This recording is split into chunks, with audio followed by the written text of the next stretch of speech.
Friends, welcome to back geography knowledge हमारे YouTube channel PK study हम में। दोस्तों, आपने अक्सर सुना होगा धूमकेतु, उल्का या उल्कापिंड जैसे एस्टेरॉइड्स, मेटेओर, मेटेओराइट्स। लेकिन अक्सर हमें कंफ्यूजन रहता है कि उल्का, उल्कापिंड, धूमकेतु, इनमें डिफरेंस क्या है। ये वीडियो देखने के बाद दोस्तों 100% श्योर है आप समझ पाएंगे कि इनमें डिफरेंस क्या है। तो आइए शुरू करते हैं। फर्स्ट है हमारे पास क्षुद्र ग्रह, अवांतर ग्रह और इंग्लिश में कहते हैं एस्टेरॉइड्स। सबसे पहले जानते हैं कि एस्टेरॉइड्स क्या है। पथरीले और धातुओं के ऐसे पिंड जो सूर्य की परिक्रमा करते हैं लेकिन इतने लघु या छोटे इन्हें हम ग्रह नहीं कह सकते। इन्हें लघु ग्रह या क्षुद्र ग्रह या ग्रहिका के नाम से जाना जाता है। हमारी सौर प्रणाली में लगभग 1 लाख क्षुद्र ग्रह हैं, लेकिन उनमें से अधिकतर इतने छोटे हैं कि उन्हें हम पृथ्वी से देख नहीं सकते। इस प्रकार जो एस्टेरॉइड्स है वो प्लेनेट की तरह ही, जैसे जो हमारा सन है, सन के राउंड चक्कर लगाते हैं, लेकिन जो प्लेनेट हैं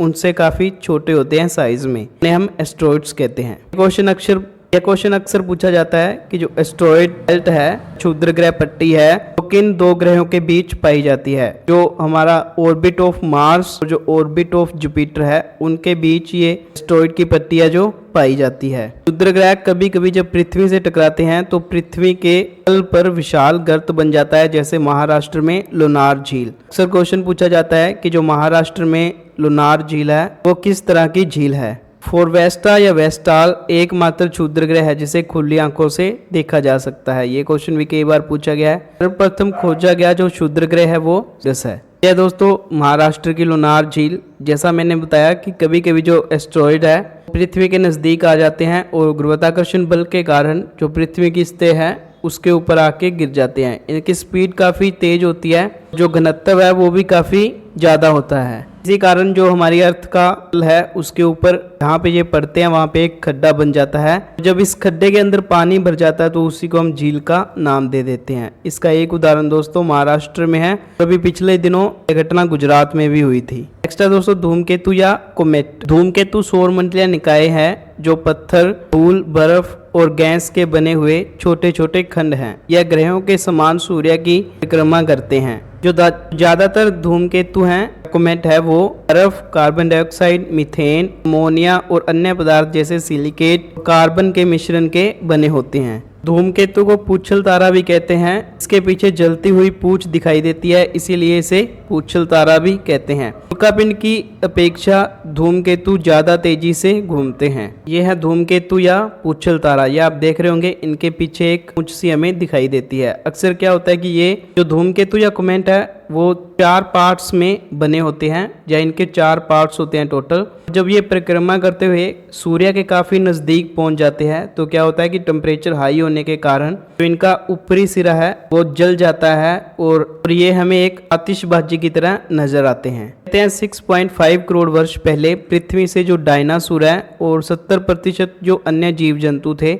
उनका जो सफाया है वो आकाशीय उल्कापिंड नहीं बल्कि धूमकेतु था। यानी कि 6.5 करोड़ वर्ष पहले कोई धूमकेतु पृथ्वी से टकराया और जो उसकी टक्कर थी वो इतनी ज्यादा जबरदस्त थी कि पृथ्वी के ऊपर जो जीवन था वो तहस नहस हो गया। प्रत्येक धूमकेतु के लौटने का निश्चित समय होता है। सबसे जो प्रसिद्ध धूमकेतु है जिसका नाम हेली है, उसको अंतिम बार 1986 में देखा गया था और अगली बार ये यानी कि 2062 में हमें दिखाई देगा। हेली धूमकेतु है, उसका परिक्रमण काल 76 वर्ष है, यानी कि ये 76 ईयर्स के अंदर जो सूर्य है उसका एक चक्कर पूरा करता है। जो धूमकेतु है उनकी जो खोज करता है, यानी कि जिस भी धूमकेतु की जो खोज करता है उसका उसी के नाम पर उसका नाम रख दिया जाता है। जैसे हेली है, इसका नाम एडमंड हेली के नाम पर रखा गया है। नेक्स्ट है उल्का या मेटेओर। उल्काएं ग्रहों के टुकड़े तथा धूमकेतुओं के पीछे उड़े गए धूल और गैस के पिंड होते हैं जो पृथ्वी के निकट से गुजरने पर पृथ्वी के गुरुत्वाकर्षण से आकृष्ट होकर गतिमान हो जाते हैं। उल्काएं पृथ्वी के वायुमंडल में पहुंचते ही जलने लगती है। यह पिंड टूटते तारे जैसे लगते हैं, यानी कि जो उल्का या मेटेओर है उसे हम टूटता हुआ तारा कहते हैं, जैसे हमें रात में अक्सर दिखाई देता है। इस प्रकार दोस्तों जो एस्टेरॉइड है वो ज्यादातर जो रॉकी मटेरियल यानी कि जो हैवी मटेरियल है उनके बने होंगे, और उसके बाद जो कॉमेट या फिर धूमकेतु है वो ज़्यादातर गैसीय पदार्थ के बने होते हैं। और ये दोनों जब पृथ्वी के नज़दीक से गुजरते हैं तो इनके पीछे कुछ धूल है या छोटे उनके टुकड़े हैं वो बच जाते हैं, और वही पृथ्वी के गुरुत्वाकर्षण बल के कारण पृथ्वी का वायुमंडल है उसमें आ जाते हैं। जब तक ये वायुमंडल में हैं, पृथ्वी पर नहीं गिरते, तब तक इन्हें उल्का या मिट्योर कहा जाता है। हमारा नेक्स्ट है उल्का पिंड या मिट्रोइड। जैसे ही जो उल्का है वो हमारी पृथ्वी है और ये इसका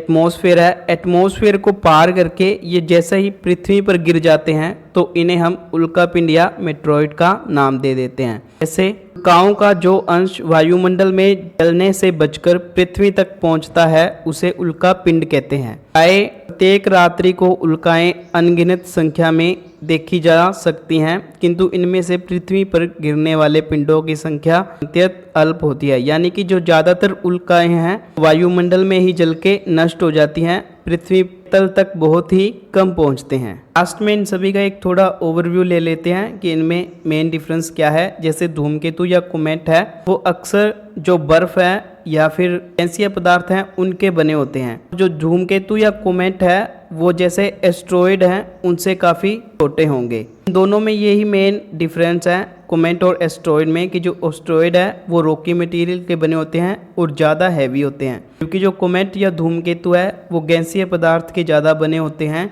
और इनका जो साइज है वो थोड़ा एस्ट्रॉइड की अपेक्षा कम होता है। नेक्स्ट है मेटेओराइट्स। जब कोमेट और एस्ट्रॉइड्स दोनों मिल जाते हैं तो मेटेओराइट्स का निर्माण करते हैं। नेक्स्ट है उल्का या मिट्योर। जैसा कि हमने पढ़ा था ये भी थोड़े छोटे जो रॉकीय पदार्थ हैं वो हैं। जब तक ये पृथ्वी के वायुमंडल में रहते हैं इन्हें उल्का कहते हैं। और जो उल्का या मिट्रोइड पृथ्वी के वायुमंडल में नहीं जलते तथा बचकर पृथ्वी की सतह के ऊपर पहुंच जाते हैं उन्हें हम उल्का पिंड या मेट्रोइड्स कहते हैं। आशा करता हूं दोस्तों कि आपको इन सभी में डिफरेंस पता लग गया होगा। अगर वीडियो पसंद आए तो लाइक और शेयर करना। धन्यवाद दोस्तों।